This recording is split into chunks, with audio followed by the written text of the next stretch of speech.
Uh, let me start giving my presentation right away.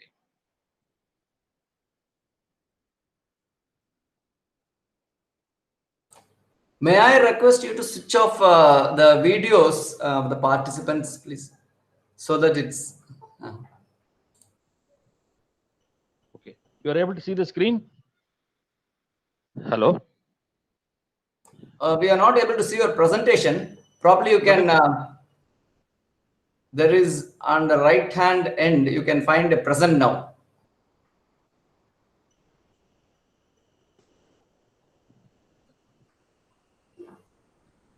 now, Ah, yes, fine. okay. So this is about the emerging opportunities in combating climate change. So we still are in the early days in terms of understanding the impact of climate change. A lot of study over the last 50 years have proved very without any doubt that climate change is a real and happening thing, and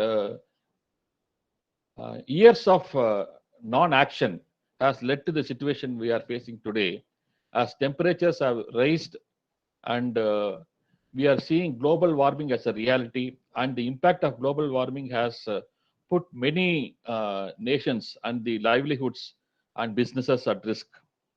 So this is where lot of international action, collective action is being taken, is being conducted to handle the climate change issues. So let us understand entrepreneurship. Entrepreneurship is nothing but an effort involving financial and other risks that can create value.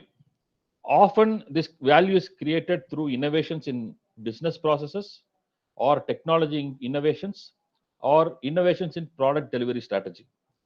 And the purpose of this effort is to find profit. This is the entrepreneurship in nutshell. And some of the examples in recent times, innovations in business processes, Ola, Uber, and Swiggy. Innovations in technology, we have 3D Systems Inc. 3D Systems Inc. Is the company which pioneered this 3D modeling and the 3D imaging. They have pioneered. So you know now 3D photocopying and all is possible because of the technology advancement that 3D Systems Inc. brought in. Then again, innovations in product delivery strategy. Our own Tamil Nadu-based company, Kavin Care, what they did, they innovated in packaging the product shampoo. They provided a shampoo at 1 rupee with a 1 day usage per use packet they provided, and that led to a huge market share, and new markets were also found by Kavin Care. So these are all some of the examples of innovations. So usually, most of the innovations can be brought under any of these three groups. Now, in what questions that entrepreneur seek to answer, once he identifies which is the value he is going to create, how he is going to create, and he has a solution. Once he decides that, he has to answer three questions. What is the value that the market is missing? Second is, can the innovation deliver that value to the users? Can the value addition be provided at a cost that the customer is willing to pay? These are the three basic questions that a entrepreneur has to ask himself. And in climate finance, these three questions are still relevant, but a part of these questions can be answered by policy and policy changes that government brings in, and some amount of public finance. So let's see how it is happening. So let us first look at the emergence of climate change crisis. So why do we say it's a crisis situation now?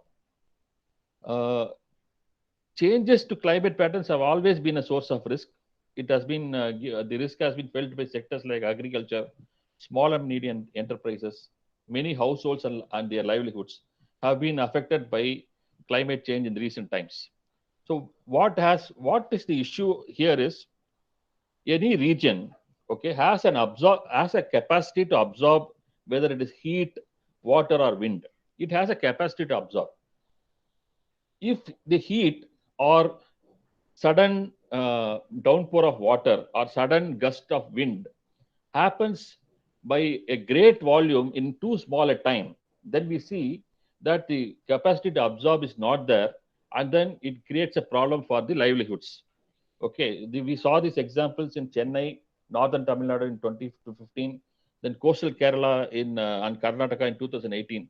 What happened within 1 month, within less than 2 3 days, the volume of rainfall that has to come over a period of 1 month was poured in that region within a period of 2 3 days. So there is no absorption capacity for the region. So it becomes a huge risk for the people. Now, why is it happening? It is happening because of climate changes that are created because of man-made actions. That's what people researchers have pointed out. So in this scenario, the risk related to climate and high risk weather has been repeating frequently. It's not a one-off event happening like tsunami is a risk, but in tsunami we saw it was in many regions. Tsunami comes in many hundreds of years, once in hundreds of years, except in places like Japan, it may be a regular feature. But here, this particular climate risk has become more often and it is getting repeated frequently. So that's an issue that we have to face now.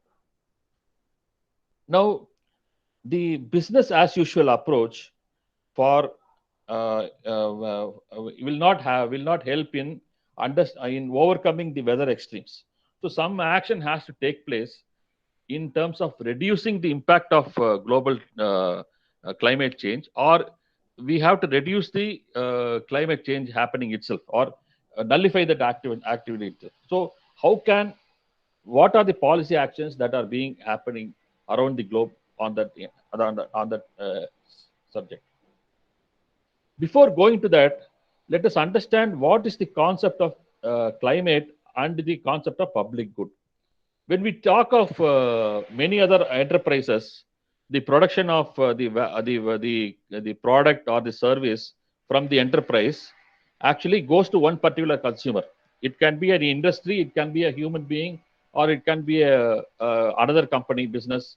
But the product goes to one particular consumer. One consumer consuming that good actually prohibit other people from consuming it, either the good or the service. So, for example, if I am here giving a lecture in Bharatidasan University, others cannot have this lecture. I cannot give some other consulting service to somebody at the same time. So this is a private good. But public good is a commodity or a service wherein its use by one consumer does not prohibit the others from using it. So this is an important variation to that entrepreneurs in the climate finance, climate change field have to understand, because the value that they create will go to many other people, not just the intended or the person who pays. So that's what for example, if a company, let's say an automobile company is setting up a huge forest area around its manufacturing unit.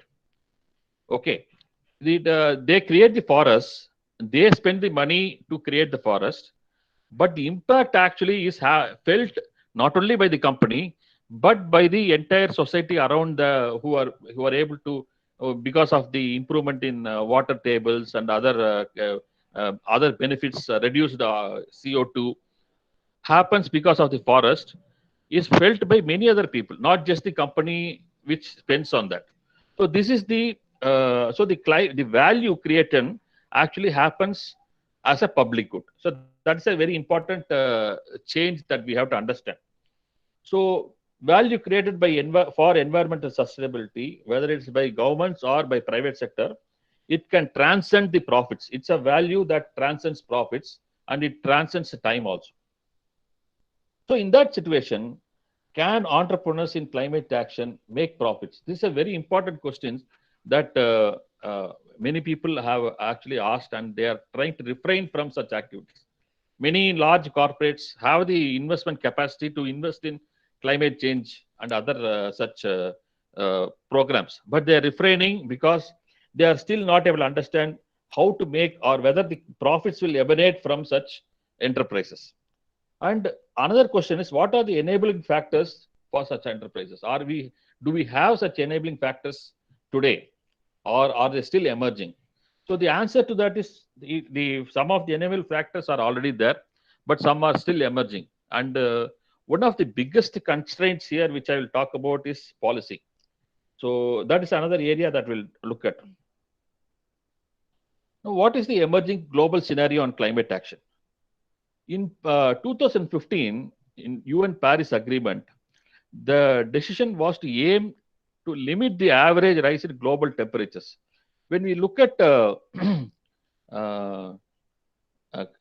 issues related to climate, the major causative factor is the increase in global warming. So they say temperatures above 2 degrees centigrade across the world will create catastrophes. So they want to reduce the temperature, limit the average rise in global temperature to 2 degrees centigrade, or if possible, below the 1.5 degrees centigrade. This target has been adopted by most countries in the earth, and they have signed this UN Paris Agreement. Recently, I mean, a year back or 2 years back, United States went out of that agreement, but now under Biden, they plan to come back again into that agreement. So this is the only nation that has not agreed to that, but now they are also coming back. And the governments are increasingly committing themselves to achieve net zero emissions. What is net zero emission? Any business activity, economic activity can create some kind of a carbon dioxide into the atmosphere. So, and it can also release some other impactful gases, but net zero is the company has to invest or create some other mechanism, just as like I said, creating forest, community forest like that, and reduce the carbon dioxide in the atmosphere, or create factors that can remove the impact of carbon dioxide that they have released, and then therefore the net zero in terms of emission is achieved. So the governments are now increasingly committing themselves to achieve the net zero emissions through carbon removal a process. Now, what it entails? The commitment to limit the average global temperature, and also the commitment to achieve net zero emission.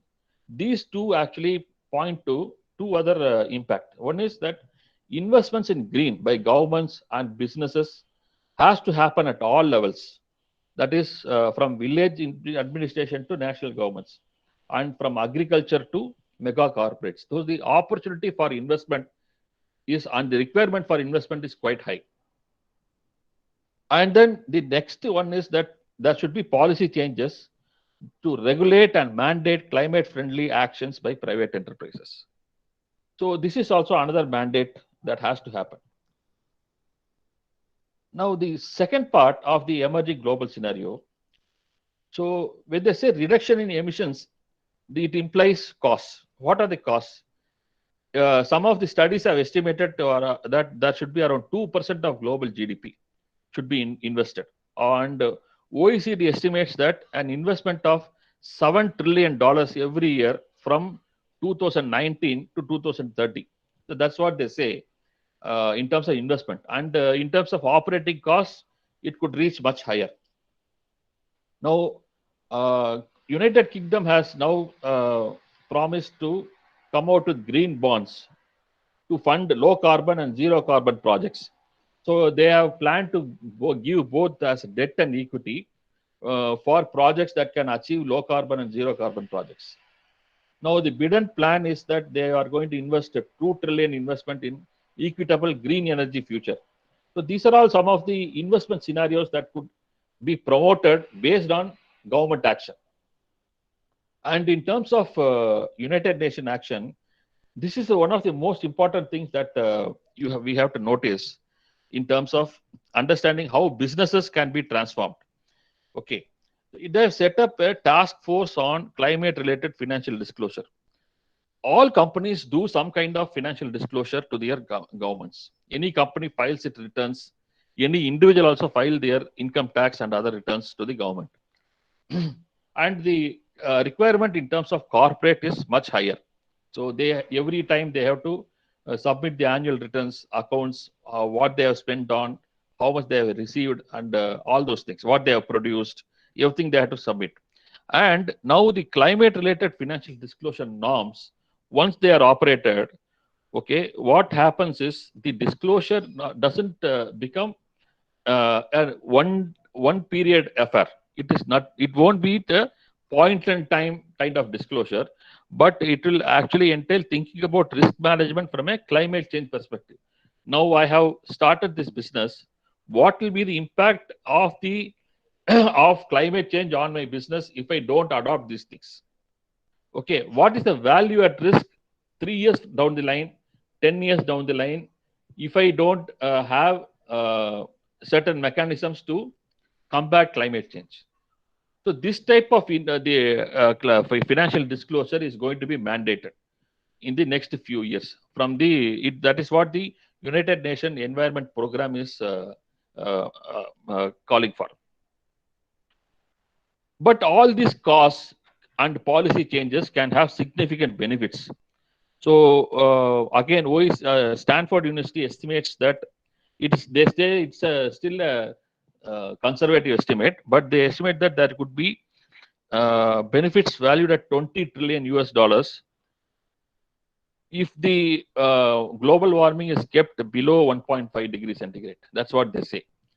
So apart from sustainability of the earth, apart from sustainability of livelihoods, there's a financial gain also that the researchers have pointed out when they talk about the climate action. Now, coming to these opportunities, we understood that there is a need for climate change combating. We understood that there is a lot of investments required in terms of, and many investment has been committed already for combating climate change. And the policy changes are also coming in place. For example, India also has been a signatory to many of the climate negotiations that has been happening, and in fact, India has taken a lead in solar power. So many opportunities are emerging in the sector now. In the manufacturing sector, there are the products depends upon the innovations in technology. For example, efficient batteries.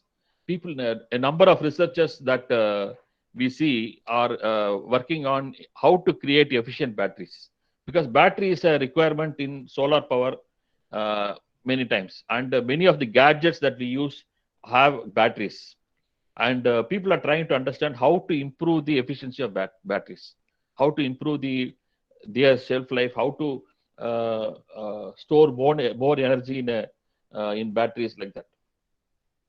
Now, in agriculture sector, lot of issues related to soil, and because the products that we use for improving the soil characteristics artificially, okay, these production processes itself, for example, producing the traditional manure or the fertilizers itself is a very big polluting kind of industry.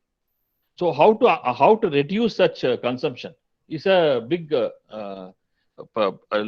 point that we need to address in terms of agriculture sector. What could replace such products? So this is a research that people are doing, and increasing the reduced water usage. Can we use technology to pinpoint what is the exact water for this type of soil and this type of crop? People are providing consulting in those areas. Now, look at this possibility. My solution is, let's say I am an innovator in the agriculture sector, and I am able to tell based on the soil and the crop, real-time information I am able to give to a farmer on what crop and suits his soil, and once he decides on the crop, how much water to provide every day, I understand there are people who do this artificial intelligence, machine learning, and see the water requirement on a day-to-day basis and the climate condition there, and then give the inputs. So they have to now get the returns only from the farmer. But if the green finance happens in a large way, which is supposed to happen from 2022, that's what people say. Okay, this a part of this water consumption reduction can be shown as carbon credit, and then they can target getting the funds from the global finance on climate change. So that's what when I said earlier, the question whether the customer can pay is a question that now has to be addressed by what type of investment I have to do, what is the impact I have to create. Now the question changes from what is the cost I'm incurring. From that, the question is changed to what is the impact I am creating. Okay, the impact is the value that I'm going to get. So there are a lot of impact investors across the world, and in fact, there is a huge network called Omidyar network, which is focusing heavily on impact investment. So they are looking at it would be any sector, solid waste management, solar energy, or using alternative crops. So these type of impact is being now tried to understand by investors. So they say sustainability is the one which can create more and more business opportunities. For example, there's a huge demand for horticulturists to provide, not just to provide the landscape kind of design. They are trying to understand whether many corporates are trying to understand what type of trees to grow in my company, or around my company or my manufacturing base, so as to keep the consumption of electricity lower, and also to positively contribute to the environment in terms of absorbing the carbon dioxide due to the people staying in one place, creating a lot of other economic activities, manufacturing activities that can release carbon dioxide there.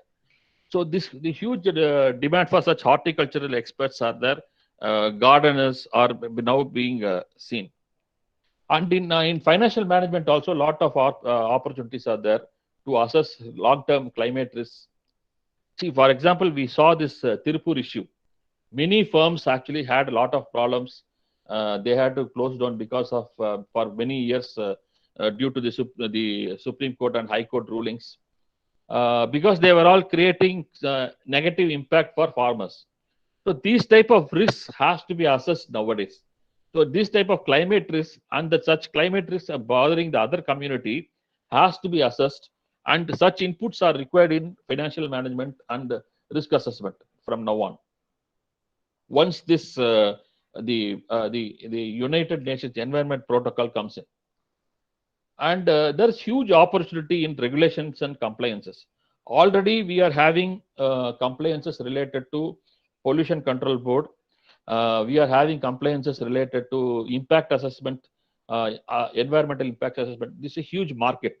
We don't find people qualified to do impact assessments in India, because very few people are able to do a scientific impact assessment. And for new projects, it's really difficult to find people.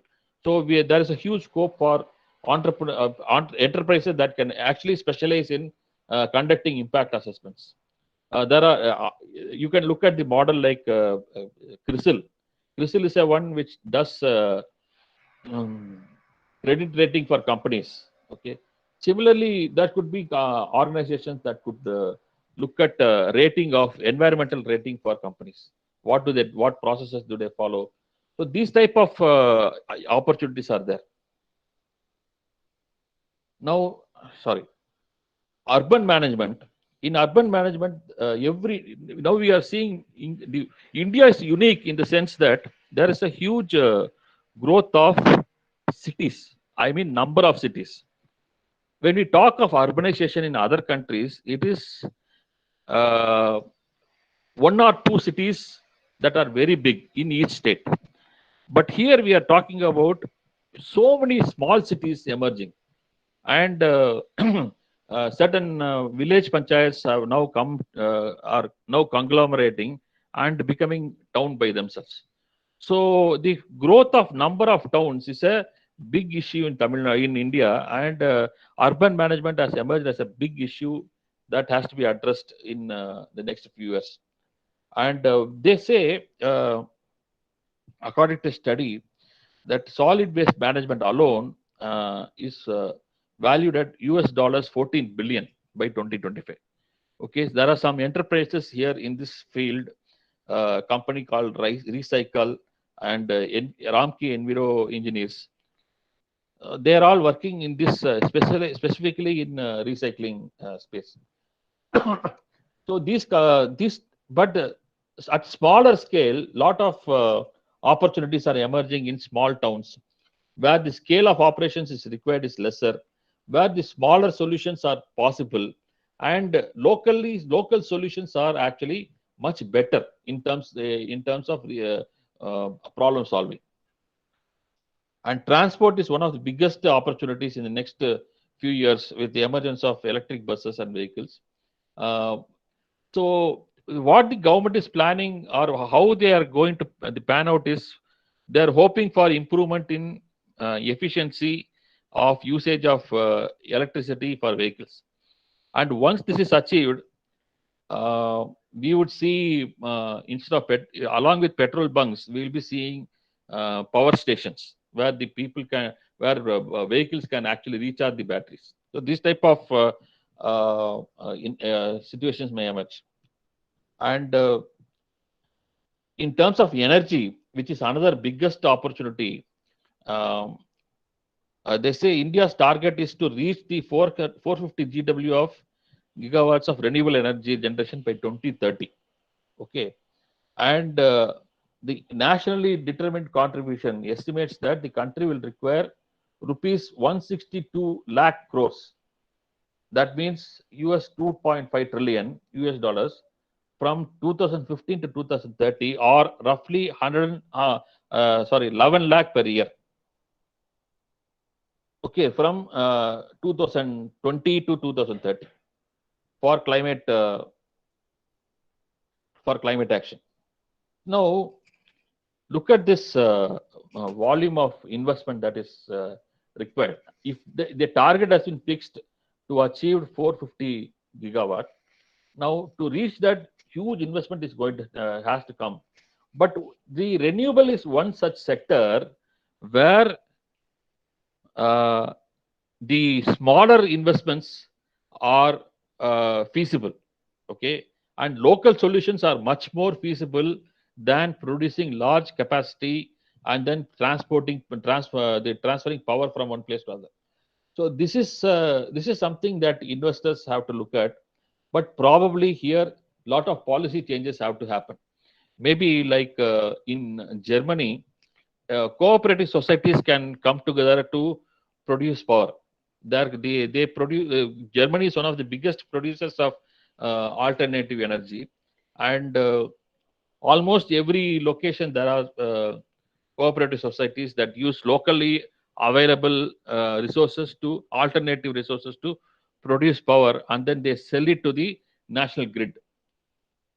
So they have a very efficient power purchase system, and without any payment delays, these things happen.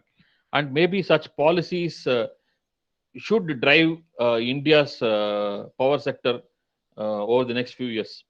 If India can produce one of the best cooperative societies in dairy, like Avin, why not produce such power producing cooperative societies? Even uh, places like Sitco industrial estates or Sipcot industrial estates can come together and produce power, and they can consume it locally without actually going for power purchase agreement with state governments. That could actually solve a lot of problems in terms of power requirement. So these are some of the policy changes that the government can look at in terms of promoting opportunities and also achieving impact. Now, for the students, this particular slide is for the students.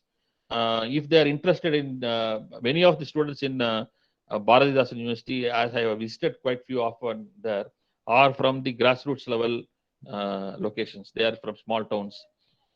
They can look at this as a business case, whether they can come together and associate with dairy farms. See, this doesn't require much of the investment, but it can create a lot of impact. They can look at creating a integrated energy and biomanagement solution from animal dungs. There are some examples already working. If interested, I can bring those examples to Bhardas University and showcase them. This can be scaled up, and but it could require, if the scale is higher, it could require power purchase agreement with TANGEDCO under the conditions by which are being now managed by TNE, Tamil Nadu Energy Regulation Commission. But this can be a very useful model if it is achieved at a university scale. I don't think any university has done this at a university level to promote alternative energy. So I have seen the Bharatidasan University does quite a bit in terms of women entrepreneurship. I've seen some products there, people coming to the self-help group, but in particularly related to climate or alternative sources of energy, we have this could be a first kind of thing. So this is my presentation. If you have any questions, I can answer. Thank you, Mr. Somasundaram. Yeah. Before getting into the discussion part, or I have an announcement for the participants. Those who are interested in the certificates, they can send, I'll just post a link in the chat box. Those who are interested in getting certificate, they can just fill this form and get the e-certificate immediately. So this is the announcement from my side. And another thing is, I thought I can just kickstart the discussion today.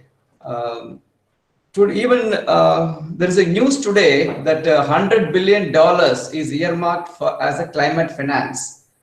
I don't know exactly whether it is from European Union or US fund, but there is a news that $100 billion is will that create any impact on the business or entrepreneurship opportunities in India, or is it does India has any such funds to promote this kind of green economy or green technologies? See, how it operates is India actually has a lot of potential, and there is no specific fund of the scale that you talk about, like 100 billion and all. There are no such specific funds available, but there are a lot of impact investors. So these impact investors are global operators. Wherever the impact is, whether it's Africa or UK or USA, Australia or India, wherever the opportunity is there for creating impact, they invest. So these impact investors are actually huge funders. Those are the people whom we can target, or the Indian businesses can target. And I have worked with, my company, Akara Research, is one of the alumni from in the civic tech program conducted by Omidyar. So we know the kind of processes, the kind of rigor that the people or the investors have to undergo to get to the level of funding from Omidyar. But if the impact is created, we definitely have a lot of scope to attract funding. The investment has to have considerable impact. That is the important thing. Soma, there is another question in the chat box. Sir, will you please explain how university can develop incubation center with respect to climate change? Yeah, okay. Well, thank you.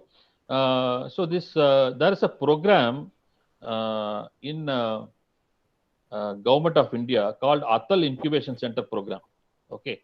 Now, Atal Incubation Center Program, every year, people can, any university can apply. Okay. You can apply to it should go through NITI Aayog. So Niti Aayog has a specific website called Atal Incubation Center. Maybe see, I am working in a Atal Incubation Center as a mentor. This Atal Incubation Center where I am working as a mentor, it is called. It is at Sri Krishnadevaya University in Anantapur.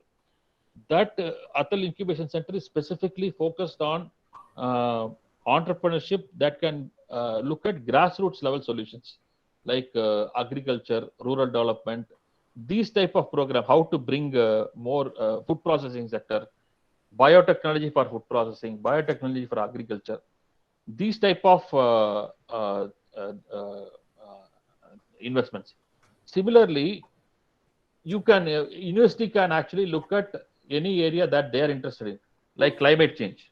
So that could be the focus of the Atal Incubation Center, and they can propose they can submit a proposal to the Atal Incubation Center, and they can get the funds. Every year, funds are being allocated by the central government to create Atal Incubation Centers. We can actually, I'll send the links to. In fact, it is. If you can Google Atal Incubation Center, entire thing is there. They have the prescribed format and everything, so it should be possible.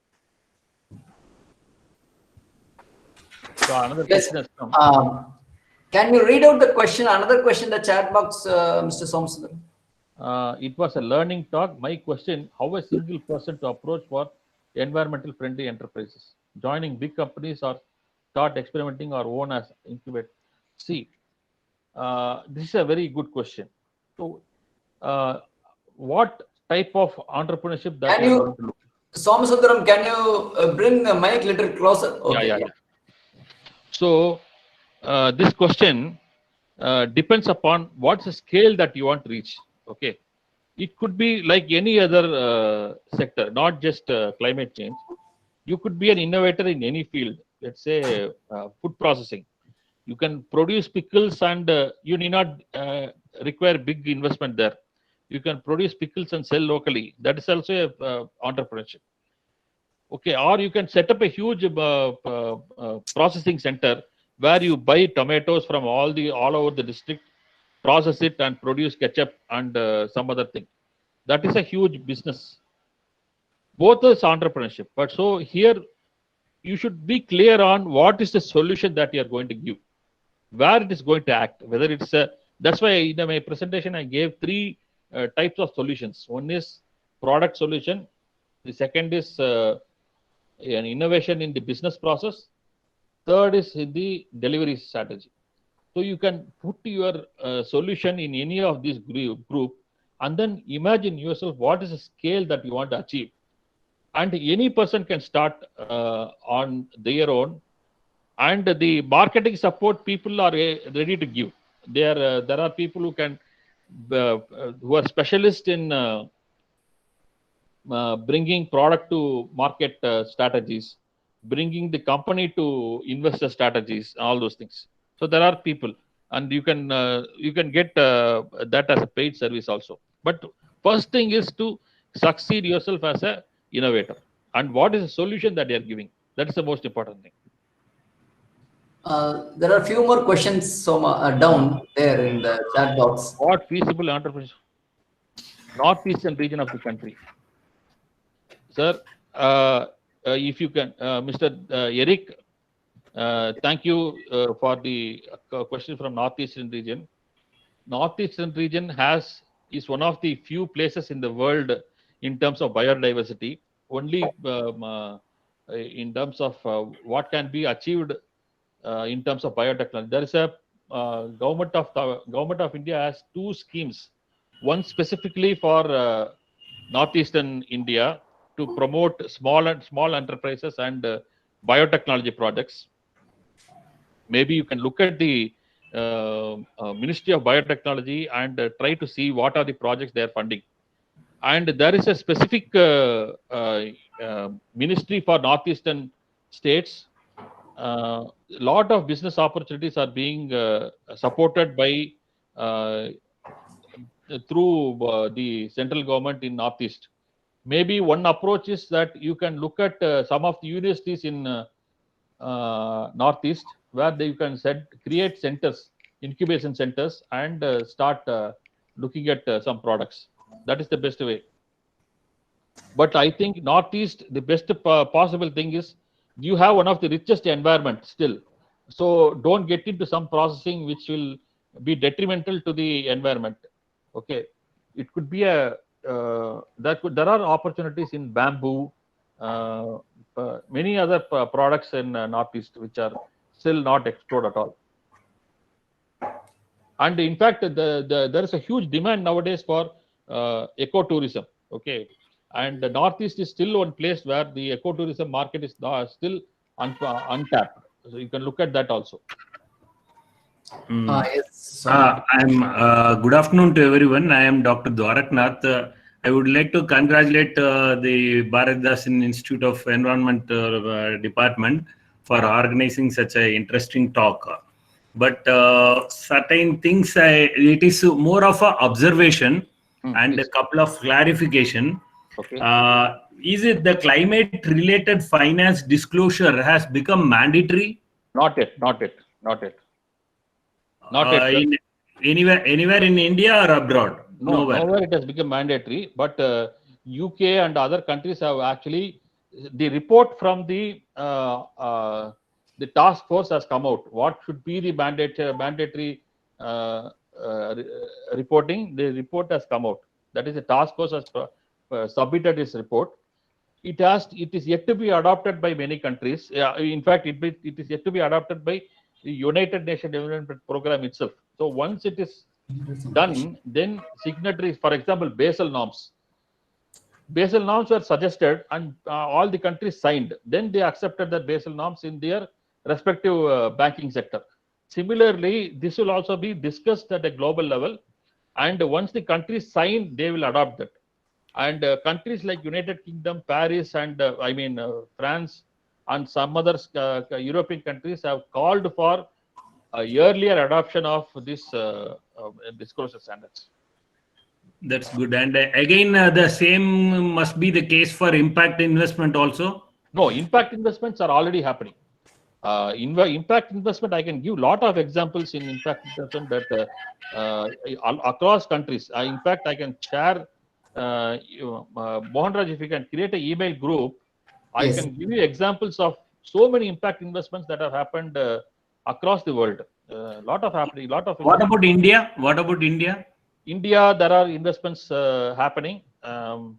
I can give you some examples, like as I said, in my presentation, I gave one company, Recycle. There is one. In fact, let me tell you, there is a robotics company in Mumbai which has received a lot of funding. What they do is to look at water wastage from ground pipes. See, usually water is in the pipes in a municipality or in a corporation. The water pipes are put in the underground. Now, there is no way to say water is stagnant there some places, or there are some water pipes have not been replaced for 20 years, 25 years. What is happening there? Is there any leakages? One company has found out, is innovated a robo which can give data related to water leakage in underground systems. Though that company has received some funding. I think this was going on for years together by NEERI and the respective state government TWAD boards. They were doing manually. Now it is guided by artificial intelligence. Yes, now the robo is there. So that company I know personally. I forgot the name. Those people have the husband and wife team. They have got funding, and there is one large solid waste management group which has got funding. So in fact, investments are happening. One more suggestion for Mr. Somasundaram. Try to create, like, a couple of questions were there. One from Pondicherry University, that is Dr. Sudalai was asking regarding how the universities can get the funding, and another, the person from Northeast, gentleman from Northeast was asking. So what you can make your presentation, which can be little bit, 50% of your presentation can be based on the locally available or having potential for climate investment. by Yeah, very small investment like that. That one example one proposal I have suggested in my presentation itself, that I propose for the students. Maybe maybe it can be done for such things for the entire university also. Should be possible. For example, there is one university called Vigyan University in Andhra Pradesh, and we had supplied them some. So we have worked with them on creating they had a pond. Okay, there was a pond, and most of the water released from the hostel was coming into that pond. Now, what they did, they created a solution where the pond gets cleaned by itself through some water hyacinth or and the fish combination and all, and then they have created a solution there. So these type of things are happening in some universities, but they are not scaled up. That my suggestion for Atal Incubation Center is to why it should get created is that it should get scaled up. What I was suggesting is you can have sectoral examples that can be taken up locally. Yeah, definitely. Like how 8 missions are there, and a couple of 2 or 3 missions are proposed. You have just touched upon what can be done on renewable and solid waste. What is my suggestion is try to have sectoral examples. So that will make the presentation more interesting and an eye-opening for all of us. Thank you, sir. I'll do that. Thank you, Dr. Mohan Raj, for sending the invite. It was a very nice presentation, and thanks to you and your team. Thank you. Thank you, sir. And for Somasundaram, there are 2 more questions for you. One from Muhammad Aslam. I'll just check that. Should I read out for you? I am just searching for it. Yeah. I'm not able to see that. Okay. I can read it. Thanks for this beautiful topic. You have any suggestion to introduce a way to impact the assessment for engineering colleges and make it exciting, since there is a solar panel based car race conducted by Australian student? Something on solar batteries. I think the question is on solar. I think if he's asking, that I think Muhammad Aslam is still there. Hello, Mr. Muhammad Aslam is still there. I think he is asking about the ranking of educational institution based on innovation. Correct. Like innovation index and all is there, and all India level ranking is there. Yeah. Yes, please, Muhammad Aslam. You can interact with them. Yeah. How are you? I'm fine, sir. My question is that, since these talks are not discussed in a large scale, I just wanted to know that these kind of studies like impact assessment you mentioned in the meeting has been introduced to the engineering college or not still now? Are you talking about the incubation center or? No. I'm asking about impact assessment. No, impact assessment in terms of what? For example, if there is a company for educating students, that is given by UGC. In studies. UGC every year comes out with the ranking. UGC and AICT comes out with ranking every year. Okay. There is a different type of scales. In fact, I know our friend Dr. Mohan spends a lot of time answering questions sent by the UGC. Am I right, Dr. Mohan? Yes. So we'll move on to the next question, Soma, from Manju Krishnan. Is there any approachable mechanism for farmers to measure their emissions and sequestration? That's a very good question. Track the carbon funds. That's a very good question. In fact, the policy is still emerging in that area because earlier the issue was the carbon trade or carbon finance could not reach to the citizens or the farmers directly. Now, from 2022, I think it's going to happen. So once they do that, see, this measurement and all can be done. The the sequestration, all these things can be done. Measurement can be done by experts. There are people who can do that. But has that measurement been transformed into a financial beneficiary? That has not yet happened. In fact, once the revival of the carbon trading happens from 2022, that's what people say. Farmers also can take benefit from this kind of this one. The carbon trading and carbon finance markets. Definitely, it should be possible. So you will have a situation like one company. That's what INP says. Companies, let's say in Coimbatore, they actually have to promote agriculture activity of the farmers so that they can get credit. So these type of agreements can come in. That's what they say. So Yes, it will allow individuals to take part. Even if you have a house rooftop garden, you can take benefit from the carbon financing. That's what people say. Yes, Soma. Since you specialize in data metrics and the management information system linked to GIS, I think you can explain a little more about the scope that is there in the real-time monitoring of environmental data as well as agricultural data, and what sort of business opportunities are there in terms of this, particularly when there is AI and another one. Machine learning. Robotics is coming up. How far we can club all these things together, and is there any scope for business? Yes. See, this is what actually, sorry for interruption, this is what actually I meant, sectoral scope of investment opportunities, you can chronologically take it up. These are the investment opportunities or business entrepreneurship that are available. If that is listed out, that will be more interesting for the students and also for others whoever plan to make any such investment. Okay.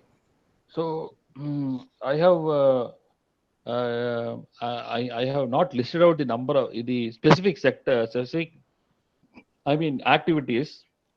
I have only listed out the broad sectors like urban or urban management, agriculture, like that.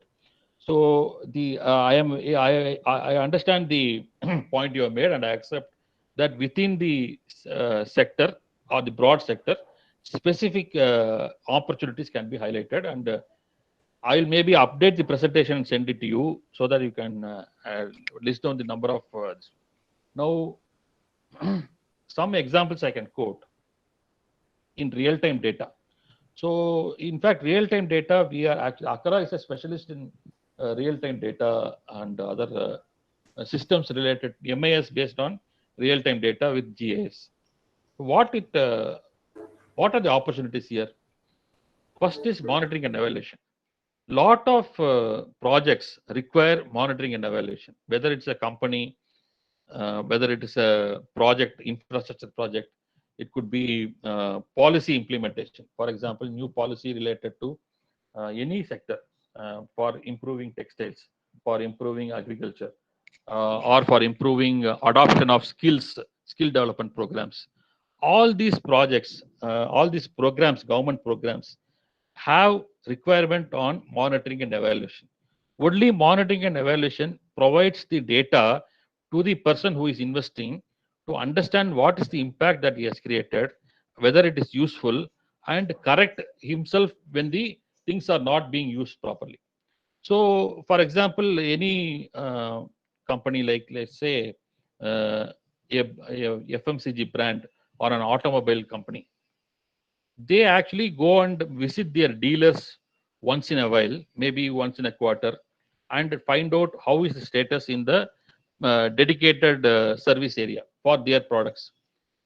So they do a audit of that, and then they share the data. Now, what we have done is to create a real-time solution for all these things. So this is the corporate side. Similarly, same thing can be done in the infrastructure or the governance side. Let us say a big a national highway project is being implemented. Okay, now you already have a impact assessment, environmental impact assessment already done.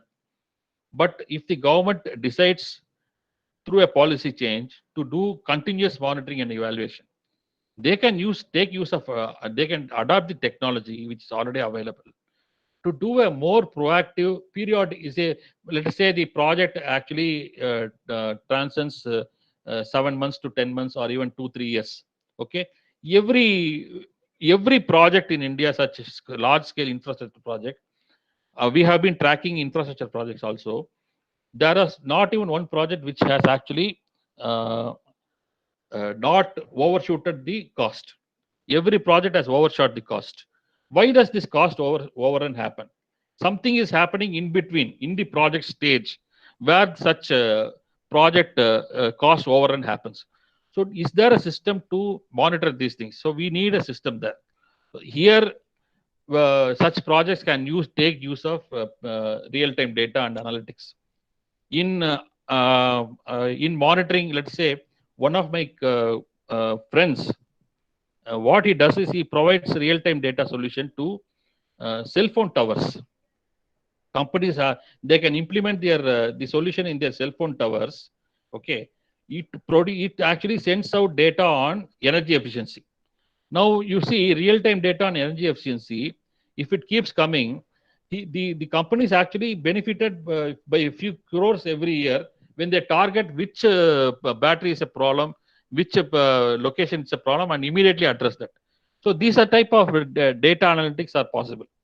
So the real-time data is applicable to most of the industries, but you need technology is also available, but you need to actually make some small adaptations. How to measure? Are you measuring correctly? Are you measuring everything? And are you able to make meaningful insight out of the data? These three are the basic questions. Because AI technology has advanced, machine learning concepts also are advanced. You are already able to get ready-made modules to implement in your software. Everything is available, but the question is still has to be answered by the expert in the particular sector. So, for example, I worked with Dr. Mohan Raj on a project in Clean Ganga. The question that we try to understand or address is again basic. So they had lot of technology. They are able to implement machines worth few crores in many places. But the question again is, are we measuring the right thing? Are we measuring and are we disseminating correctly? And do we have a system for the people to take correct decisions? So these three are the important questions. So that actually has to come from the sector expert. So if any person is a sector expert, he can work and bring out such data and analytics for any sector. Climate change, not only just measurement of air pollution is a huge area.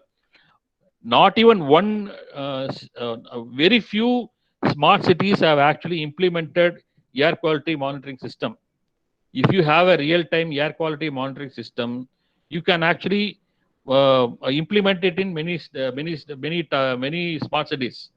There is a mandate, but we are not able to people are not able to adapt. So that's a policy adaptation also has to happen. It's not just you have a policy in place, you should actually implement the policy. So the policy implementation also has to happen. Then there are a lot of scope for such entrepreneurship.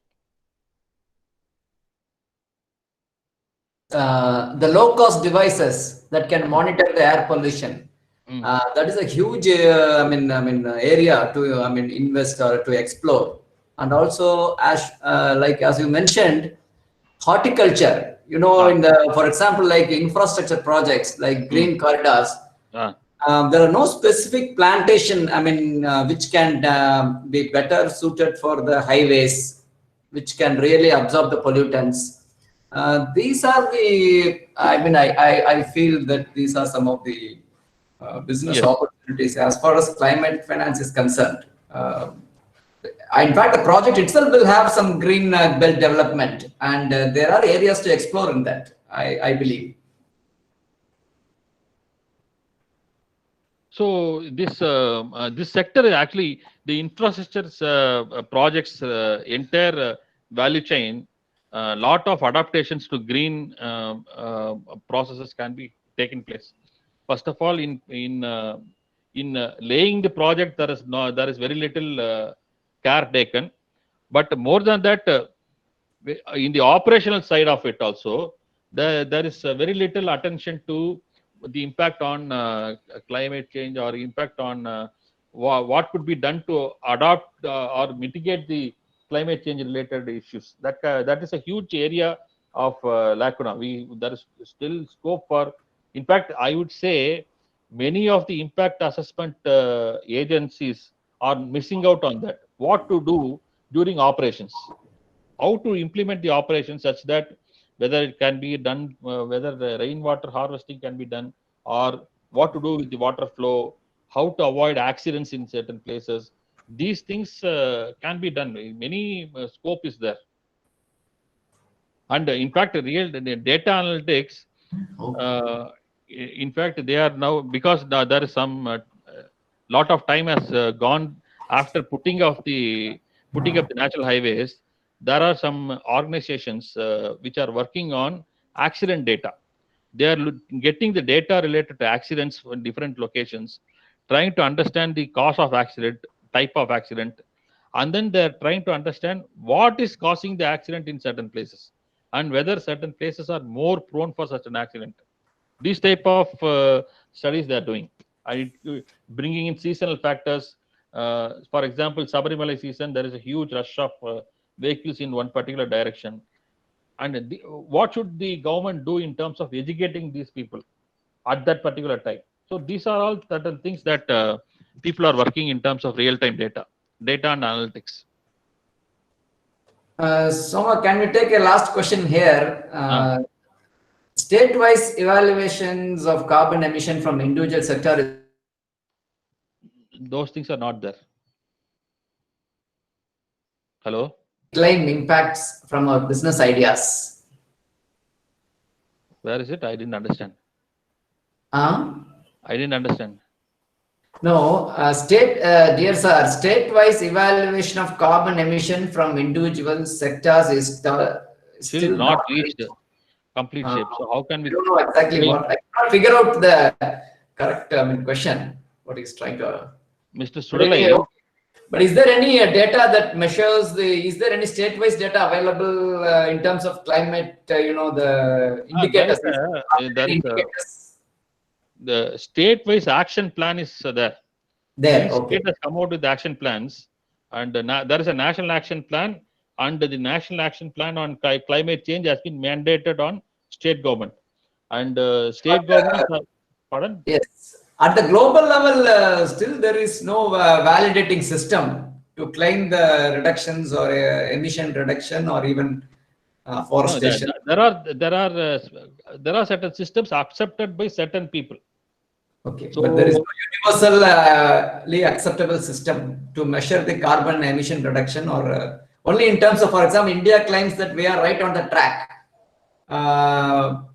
And we are almost so there are certain independent organizations that present this thing. Like I'll tell you, I was yes, sir.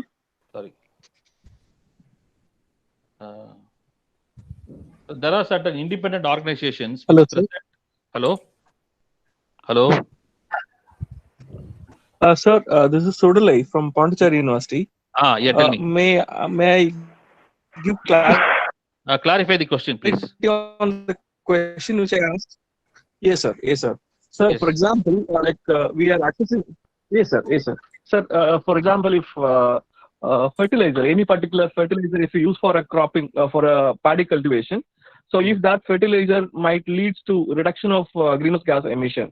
So this is the research work we have done, and we observed that any particular practices in agriculture, one particular practice in agriculture may reduce the water logging, and it will also lead to reduction of GHG. How can we coin this idea as a business idea? How can we claim this as a business idea? This is number question. Number two, as you asked, like state-wise. Tell me. Sir, shall I finish the second question? So it will be relevant for you to answer both. I'll answer both so together. The second question is, yes, sir. Yes, sir. Thank you, sir. Thank you, sir. So actually, the state budget, like if it is a Pondicherry, how much is the emission from Pondicherry is not been clearly calculated. Maybe datas are there, but for business we need a more realistic data. In such cases, if I have a business idea, how much I am going to reduce that budget, that how I will access it. Like if I am having a business idea, I have to claim that this is going to reduce my carbon emission to this extent. So what is existing, how I am going to reduce this particular gap, how I am going to assess. This is my question. Okay. So first question is about the Hello, sir. first question Sir? you asked. For example, in an agricultural practice, if you have a new type of practice implemented, you are expecting some reduction in, let us say, greenhouse gas emission or water logging is reduced. Okay, now you cannot do that without comparing two kind of a system. So first thing is the innovation. So you do a study before doing the innovation and find out what is the what people do in monitoring evaluation. I'll tell you. There is something called control experiment sample and control sample. So there will be a implementation of the project or the solution in the experiment sample, and they will measure the impact. And there will be a business as usual, that is the control group, where they will not implement the innovation, and then they'll get the data. So the two data they can compare, and then they can showcase it as a presentation and say that this is the benefit from this implementing the solution. For example, some of the people in Coimbatore, he's an innovator, he's a CSIR scientist also.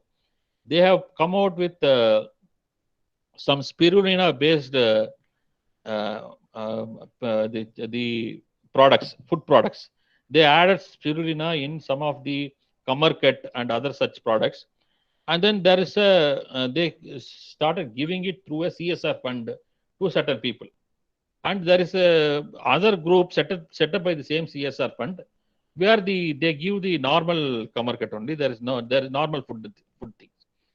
So they try to see the benefit after 1 year, how the performance has happened, how the health benefit of the group of people who have benefited from the spirulina.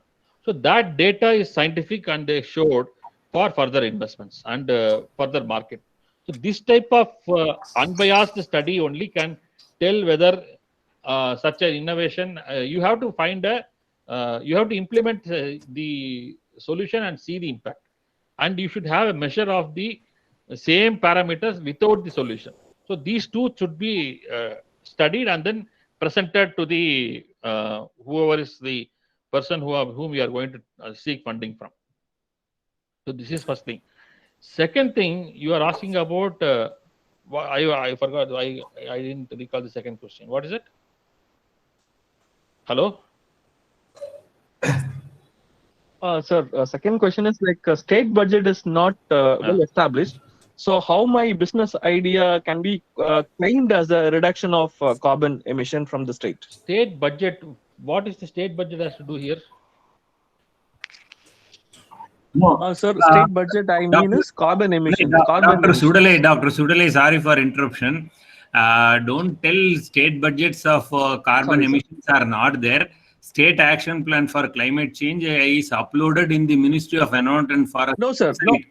In the Ministry of Environment and Forest website, which is there, Sir, and they have asked every. Sir, I'm not saying that way, sir.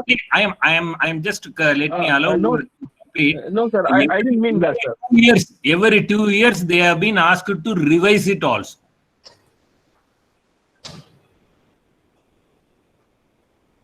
I didn't understand the question that he asked actually. Yes, sir. Sir, I didn't mean that. I just want to know how to compare this, sir. Compare what? How my business idea is going to influence the state budget plan. That is what I am trying to ask. How my business plan is going to impact the state budget? Your question is this: how your budget, how your business plan is impacting the state budget? budget means I'm not talking about financial. No, sir, it's not financial budget. I'm I think he's asking, is talking it about within the the carbon ambit emission of- budget. Like, how much is the carbon emission going to reduce my business idea? Okay, that you have to Hello, sir? see. Carbon emission is being measured. You can get a certificate of carbon emission, or I don't know who are the people who can do that. And you can Okay. do No, it I at think a- first Actually, you that need to question learn is about it. Yeah, Mr. Sodala, I think you need to understand something about emission inventories of each and every project, each and every technology. There are two financial instruments that are Sir, I'm there. asking about the mechanism. One is the certified emission reduction, that is CERs, wherein you can get from the agencies or from the Ministry of Energy or Yes, sir. Power, Government Yes, of sir. India, you can procure certified emission reduction certificates. Number one. Number two, another instrument of finance was introduced, which is called PAT, Perform, Achieve and Trade. This is also like emission reductions, certified emission reductions. First you estimate Okay. what I am going to do will reduce this much metric ton of CO2. Okay. You submit that proposal to the certifying agency, which is under the Ministry of Energy. They will come and assess that for a nominal fee, and they will give for the whatever your proposal is. Okay, this is going to reduce X metric ton of carbon dioxide per annum. They will give you a certificate, which is like a Bureau of Indian Standards, BIS standard. So that certification will give you that you are going to reduce by your technology intervention this much amount of carbon emissions. This is how it works. Yes, Thank sir. you, Yes, sir. sir. Yes, sir. Thank you, sir. That's a question I asked. Soma, shall we wind up? I mean, Yeah. I think some more people are at this time, many are skeptical to invest. I think people are all uncertain. The current pandemic situation, as well as the global economic crisis. Is it right time to invest in a green technology or recycling, or is it, what do you feel about it? So the investment can investments have to be long-term oriented.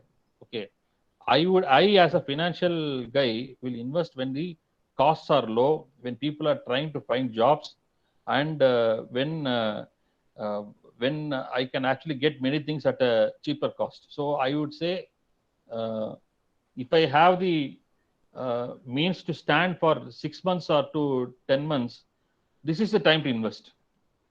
If I wait for 6 to 10 months and then start investing, I won't get. At this cost, I will not get many things. From land to labor to many things, I can get things at a lower cost now. So that is the advantage of investing in particularly when I'm looking at long term. Second thing is that this pandemic should not be an issue for looking at adaptation to green things, because what we are talking about here is in fact we have already seen, despite the fear created by the UK new virus in new variant of the virus in UK, I think things are under control, and we have enough scientific studies to create the vaccine. I think most of the vaccine should be able to address the core issue of the virus and handle any mutations. I am also surprised, because people in the biotech field should actually answer how come such vaccines are developed which cannot look at mutations. I don't know. So this is absolutely a good time to look at investing in this field, and it is not like the solution is more important, and particularly because of the pandemic where people are actually trying to look at innovative solutions. So in this pandemic period itself, lot of investment has happened. Many venture funds have actually found good solutions to invest. We have people like us who have been monitoring this sector. where venture capital is funding, we see a lot of investment happening over the last 3-4 months. Some of them are oriented towards addressing the pandemic. Some of them are general. In fact, they are all looking at innovative solutions for many fields. So this should not be a issue if you look at it. But the sentiment is less. Yes, the sentiment is low because of the expected returns. So till now the expected returns were different, and now they are not able to see that expected returns, and that is the skepticism that investors have in investing in this type of ventures when they say, will I have the same kind of returns now? So when you look at a situation, when you compare the situation of expected returns versus the past returns, that issue is there.